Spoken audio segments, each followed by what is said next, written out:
ओम नमः शिवाय। हर हर महादेव। क्या आप जानते हैं पीपल के पेड़ के नीचे दीपक क्यों जलाते हैं और पीपल के पेड़ के नीचे दीपक क्यों जलाना चाहिए और किस दिन जलाना चाहिए जिससे उसका फल हमको मिल सके। इन सब चीज़ों के बारे में आज हम आपको बताएंगे। उससे पहले यदि आप हमारे चैनल पर नए हैं तो कृपया चैनल को सब्सक्राइब करें, वीडियो को लाइक करें तथा शेयर भी करें, जिससे हमारे द्वारा दी गई जानकारी का लाभ आपके मित्र भी उठा सकें। अब हम बात करते हैं पीपल के पेड़ के नीचे दीपक क्यों जलाते हैं। शास्त्रों के अनुसार बात उस समय की है जब राक्षसों ने देवताओं पर आक्रमण किया और देवता परास्त होने लगे। तब जो है सभी देवता भगवान विष्णु की शरण में गए और उन्होंने भगवान से प्रार्थना की कि हे प्रभु, जंगल में उन्होंने भगवान से प्रार्थना की। तब भगवान विष्णु ने उनकी प्रार्थना स्वीकार करके उन्हें बताया कि आपकी राक्षसों से रक्षा जो कर सकते हैं एक ऋषि हैं जो काफी दिनों से वन में तपस्या कर रहे हैं। आप सभी उनके पास जाओ और उनसे प्रार्थना करो कि हे ऋषिवर, जन कल्याण के लिए हमें आप अपनी अस्थियां दे दें। उनकी अस्थियों से जो वज्र बनेगा उससे सारे राक्षस मारे जाएंगे। तब सभी देवता जंगल की ओर प्रस्थान कर गए। उन्होंने जंगल में एक तपस्वी को देखा जिसका नाम दधीची था। देवताओं ने हाथ जोड़कर ऋषि को प्रणाम किया और उन्हें सारी बात बताई।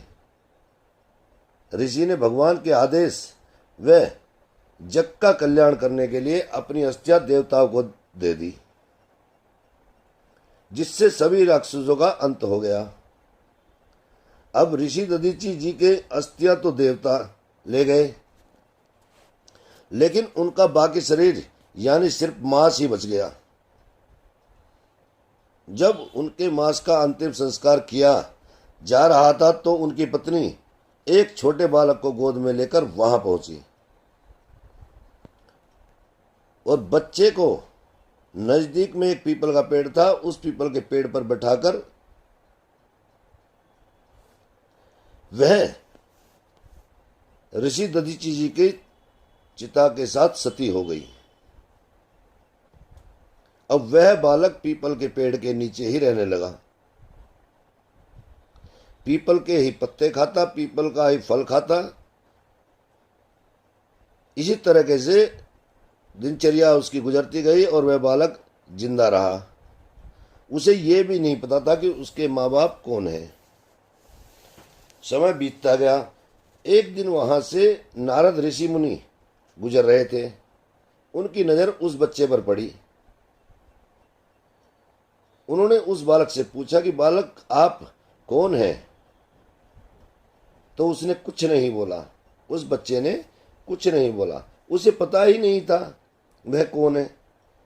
तो बच्चे ने उनसे कहा, हे ऋषिवर, हे मुनि, मैं आपको प्रणाम करता हूं। आप तो सब कुछ जानते हैं, आप तो अंतर्यामी हैं, आपको सब कुछ पता है। तब नारद मुनि ने ध्यान लगाकर देखा तो उन्हें पता चला कि ये बालक तो ऋषि दधीची जी का पुत्र है। तब उनको सब कुछ समझ में आ गया। तो नारद मुनि ने उस बालक का नाम पीपला रख दिया। लेकिन बालक ने नारद मुनि से प्रार्थना कर कहा, हे ऋषिवर, आप मुझे एक बात बताइए कि मेरे पिता की मृत्यु कैसे हुई। लाख समझाने पर भी वह बच्चा जिद कर बैठा और नारद मुनि को बताना ही पड़ा। नारद मुनि ने ध्यान लगाकर देखा तो उन्होंने बताया कि शनि की कूप दृष्टि के कारण तुम्हारे पिता की मृत्यु हुई। और नारद मुनि वहां से चले गए। तब उस बालक ने पीपल के पेड़ के नीचे बैठकर कई वर्षों तक कठोर तपस्या की। उसकी इस तपस्या से खुश होकर भगवान ब्रह्मा जी वहां पर प्रकट हुए और उस बालक से बोले, हे बालक, मैं आपकी तपस्या से, आपकी भक्ति से प्रसन्न हूं।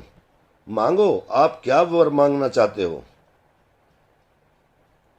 तो उस बालक ने कहा, हे प्रभु, अगर आप मेरी तपस्या, आप मेरी पूजा से प्रसन्न हैं और आप मुझे वर देना ही चाहते हैं तो ऐसा वर दीजिए जो मेरे सामने आए भस्म हो जाए। ब्रह्मा जी ने उसे वह वर दे दिया। अब उस बालक ने शनिदेव का आह्वान किया। शनिदेव को वहां पर आना पड़ा।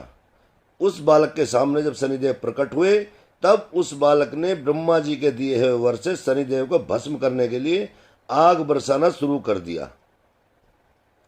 यह देखकर चारों तरफ त्राही त्राही मच गई। सभी देवी देवता घबरा गए। वे तुरंत भगवान विष्णु की शरण में फिर दोबारा गए, हे प्रभु, हमें बचाइए।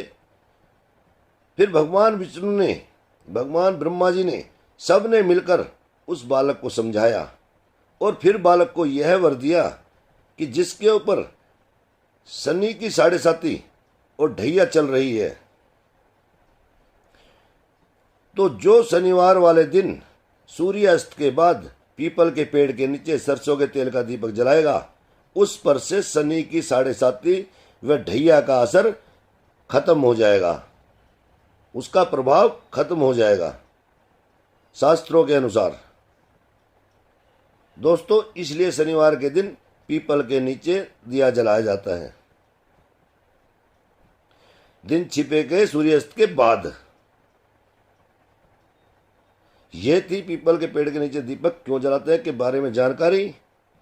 मिलते हैं अगली वीडियो में एक नई जानकारी के साथ। तब तक जय महाकाली, जय भोलेनाथ।